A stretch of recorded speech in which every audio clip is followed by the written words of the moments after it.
There's a lot of talk about Etsy being dead, the high fees, too much competition, and the constant changes. But is it really? Last year, my 2 Etsy shops did $1.2 million in sales of wood products. Now, that did not happen overnight, and it didn't happen by luck. It happened by understanding what Etsy wants. And if you stick around in this video, I'll show you how to make Etsy work for you, whether you want to make a little or a lot. Let's get right into it. Now, to give you a little bit of background, I started my Etsy shop in 2015, and I just had a hobby CNC like this, and I grew that Etsy shop. It put me through college, and to date, since 2015, that Etsy shop has done $8.3 million in sales. Now, all the same talk was going on that the fees are too high, there's too much market saturation, Etsy's dead, and so 2.5 years ago, I started another Etsy shop, and to date, that Etsy shop has done $1.2 million in sales. And so what I figured out was woodworkers just don't really understand fundamentally what Etsy wants. And so that's what I'm gonna address in this video, so you understand the levers that you need to pull to make Etsy work for you. Now, the number one reason that I see woodworkers fail on Etsy is they don't understand how the platform works. They're like everybody else that thinks they can make something cool and just throw it on there and it's gonna start selling. And that is so far from the truth and the number one reason I see people fail. All of these common fears that I'm about to go through were there as well when I started the Etsy shop, right? And some of those common fears are that the Etsy fees are too high. And this one, rightly so, they do seem a little steep on the surface, right? They're gonna be 15%. And you may look at Etsy and you say, well, it says only 9.5% once I add transaction fees and the listing fees and all that. I will tell you, after millions of dollars on sales, it's 15%.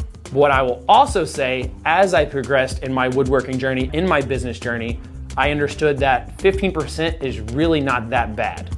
If you try to run Facebook ads, you're paying probably 30% to 50% fees to run those ads to get a sale. If you go to a farmer's market or a trade show, you're paying a booth fee and then your time to go there and sit there and try to peddle your products. If you start a website, you make it, but nobody comes there. So guess what? You have to pick up the phone and start dialing. And so what I like about Etsy is that they only charge me 15% to bring traffic that I would not have had otherwise. I mean, when I was a sophomore in college, I was making stuff for the Bellagio in Las Vegas, and I was actually making them these clipboards right here for their nightclub. Now, that wouldn't have happened if I had a website, if I was running ads, right? And so Etsy brought me clientele that I would not have had otherwise. And so those 15% fees aren't really that high. The next one is gonna be too much competition and market saturation. And so that Etsy shop that I started a few years back, you know, this was the most common thing that I heard, right? There's too much competition, too much market saturation. And so what I did is just swim where there's no sharks. That's pretty simple, right? If the water is red over here, and let's say it's personalized cutting boards, like, well, don't try to compete with all the other sharks to get a little nibble of a fish, right? I swam over here to the clear water, and I started doing a different product. And that Etsy shop in the last 2.5 years has done $1.2 million in sales. Is it because I had a massive shop? No. The product that I'm making, you can make with a miter saw and a nail gun. It doesn't actually even use a CNC. And so if you're just in that little bucket of people that know how to optimize Etsy and pull those levers, you'll be one of those people that aren't fighting in that red ocean, and you'll be in that tiny bucket having success. The next fear is copycats. And trust me, I have 500 different Etsy listings. I get copied all the time. I also talk about it on a YouTube channel that is getting pretty known. So I have so many people try to steal my design. And the thing about copycats is they're always one step behind, right? They're never gonna be as good as you because they're stealing from you. And so I always beat them and I always stay one step ahead. And it's not like they copy my product and now they're doing $1 million in sales too, or $100,000 in sales, right? Whatever you wanna do. That doesn't happen. They copy it because they're lazy, and because they're lazy, they don't succeed. And so I don't mind it. At least on Etsy, you can see the person who's copying you and just beat them, right?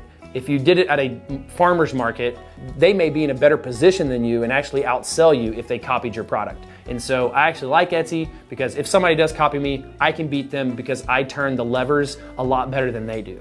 And the last thing is how cutthroat Etsy is. And I am going to 100% agree with this. Etsy is really, really cutthroat, but I've been on Etsy for 9 years with one shop and 2.5 with another one, and I've never gotten cut because I've always played by the rules. Now, I've gotten flagged a couple of times and they sent me some notifications and scared me a little bit, but I've never gotten cut. And if that's the thing that's holding you back, then that's a silly fear to not make money.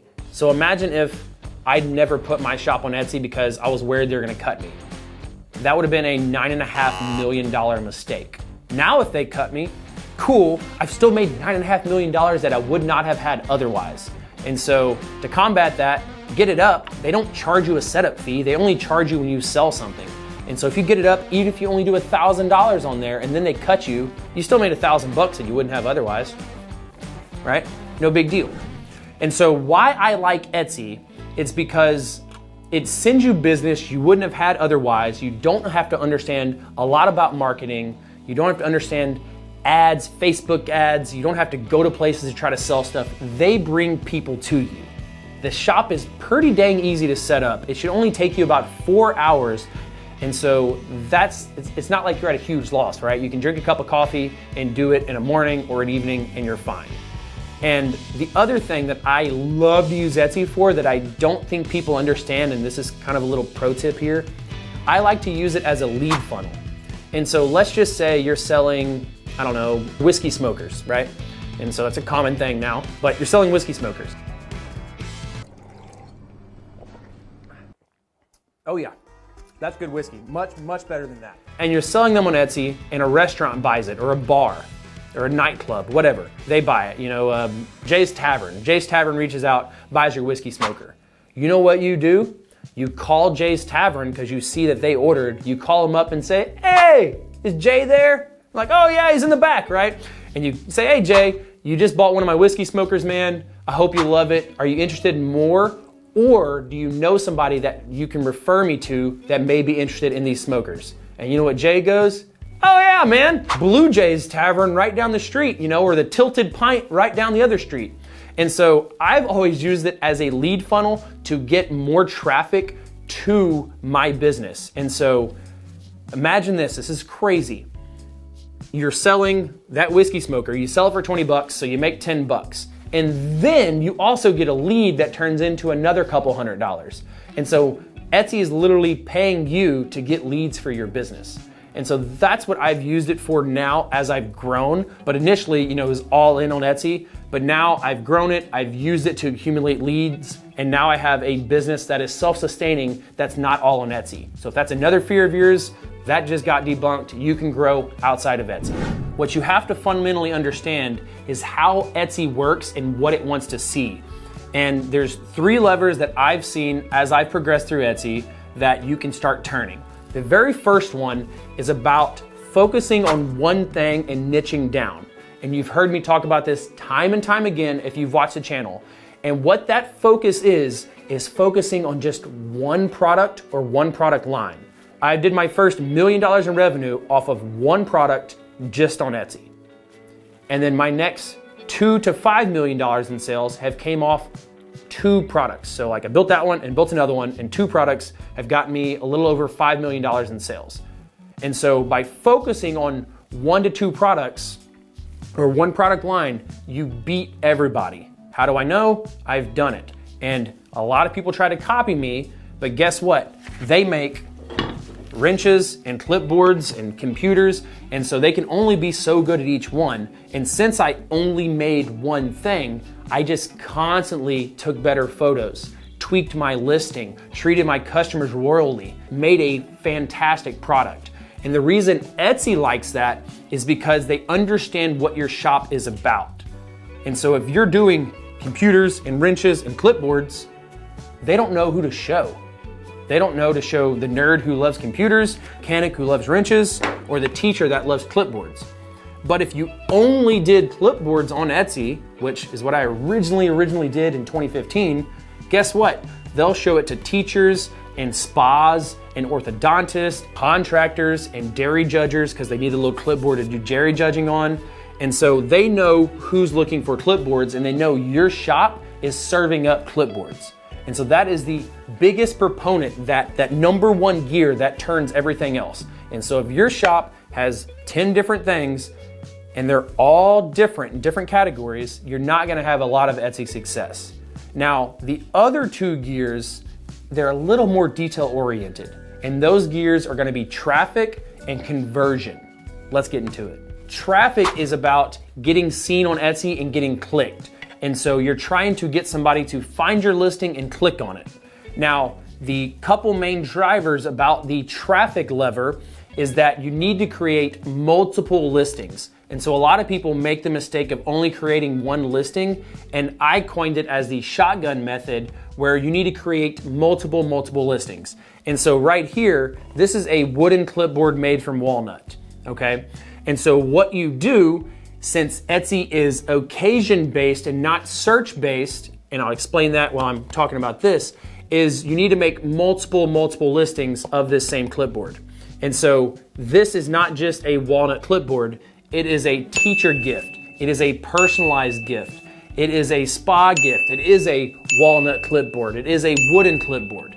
And so you try to make multiple different listings for the same exact product. To give you an example, my one Etsy shop that done the most money, I have about 10 different products, but I have 350 something listings in that Etsy shop. And the reason I do that is I'm just trying to, what they call in the South here, spray and pray and hope something sticks, right?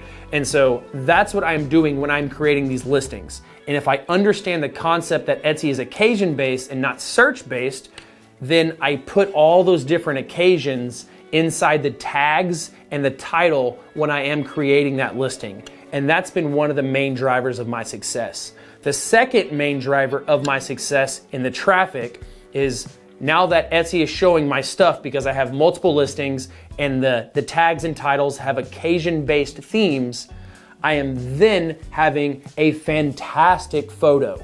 And what a fantastic photo looks like is something that actually shows off the product that you want to sell. And so if I'm selling this hat right here, I'm not going to take a picture of shoulder height and up because nobody wants to buy this, right? Nobody wants this. They want this.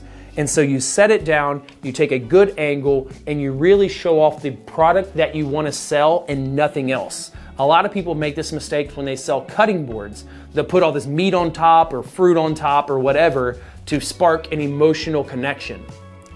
They want to know what the cutting board looks like. They don't want to know how good that steak looks.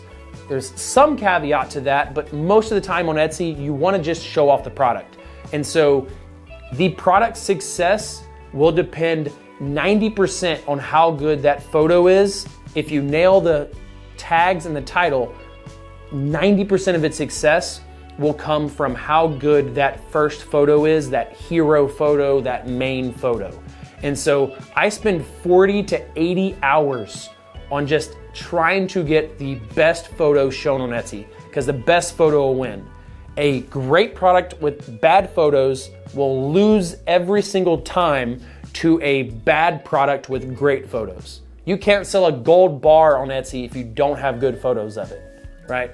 And so I put so much time into that. Now, once again, there's tons of other stuff. I just cannot get into it because it would be a 10-hour Etsy video. That's what the CIC Academy is for. Now, on the conversion side of this, and what conversion is once somebody clicks, you're trying to get them to buy your product. And that is the two buckets that I've separated out my Etsy success to. What you're trying to do is when somebody clicks into that listing because you have a great photo, because you're getting found on Etsy, because you're in multiple different locations, you're trying to reduce their risk. And what you're trying to do is to not think they're gonna spend their hard-earned money and not get the product that they want. And so your first photo needs to be great, but then your second, third, and fourth photo maybe needs to show a different angle or show a size relevance. And so like this piece of paper right here shows how big the clipboard is, right? You stick a number 2 pencil on it.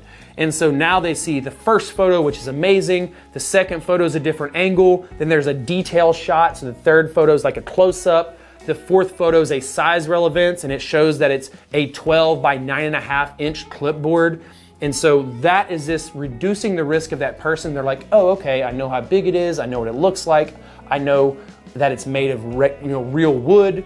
They look in the description and they see the same things that the photos are saying is like, okay, it's made in Texas. Great, it's handcrafted. It's made of walnut. It's this size. This is how I order.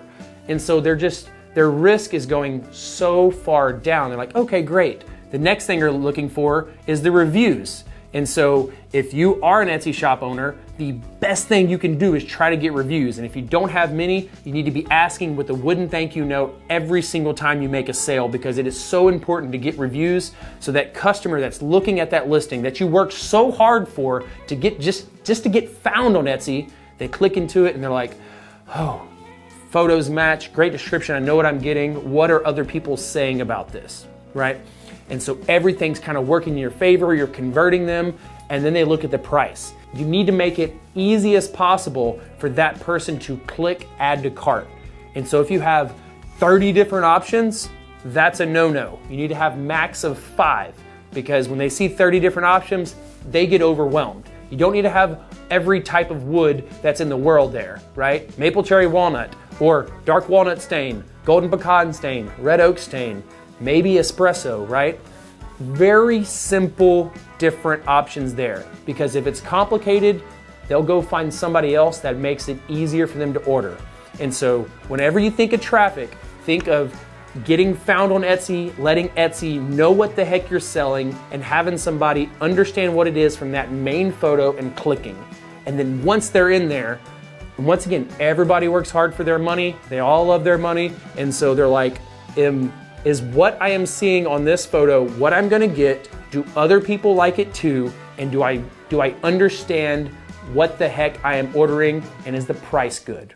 Now, if you're interested in going into more detail with this, I do have an Etsy accelerator program that I did start within CIC Academy, because there's just so much to learn about optimizing your listing and optimizing your shop.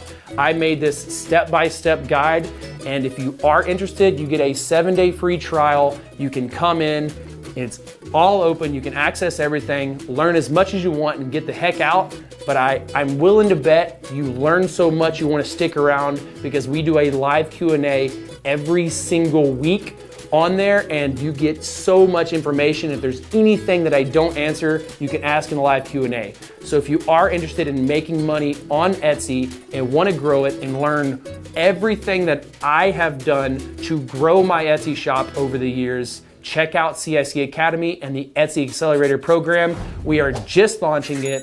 It is hands down amazing. If you're already in the program and are already a CIC Academy member, leave a comment in the comment section on the success that you've had with this program already, because other people want to know it works. They want to know it's awesome. And if you haven't joined, I can't wait to see you there.